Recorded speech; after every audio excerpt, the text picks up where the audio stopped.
Bağıt kevemecem bercek kalbim sualın. Bu dünyada neme değil yer bağıt. Tapabilmen şu sorumun cevabın. Gellim sen karşına neme ol bağıt. İnsanlar çarpırır bağıt için her yan. Hiç kimin eline bağıt yok göryen. Canım ecem yılla bir fikir süryen. Bu durmuştu neme değil yer bağıt. Kimi görsem gaygı gussolu bari. Men bağıtlı değmez içinne biri.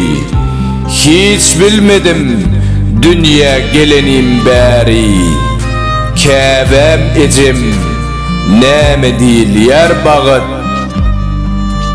Halal zahmet çekyen, işlep der döküp, yurt içinne yurdun daşına çıkıp, yadatdı şu soru ağıma çöküp. Hiç bile bilmedim neme kep bağıt. Şeydip yad bir yurtta canımı edip, işlesem de inni yıllardır gidip. Ya bağıt denimden geçti mi ozup, ecem canım ayday neme ol bağıt. Hiç görmedim bağıt dileyen ol zadı. Yok keni bağıt yönü bar adı. Kim bağıtlı aydın bar mı şayadı. Düşünür can ecem neme kep bağıt.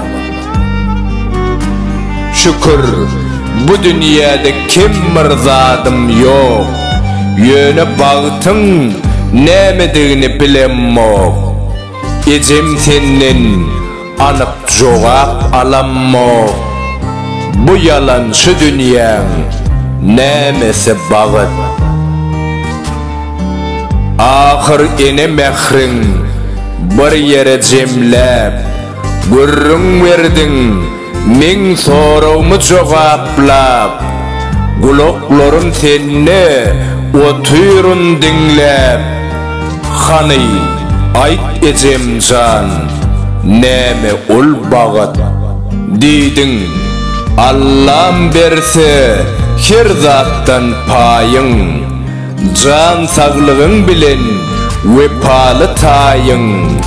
Ağzı bir ocuğun bolsa öz jayın. Anha oğlum şuna değil yer bağıt. Yine deydin vatan parahat bolsa, maşgalanda perden sesi yanlansa, $9 hak nazar salsa, canım oğlum şuna değil yer bağıt. Veys yazdı senin cevap almağa, bağıtın nemedigin seni bilmeğe. Huzuruna geldim seni görmeğe. Şükür kevem senin varlığın bağıt. Şükür ecem can senin varlığın bağıt. Autori Veys Kömekov, Okan Toyçu Hekimov.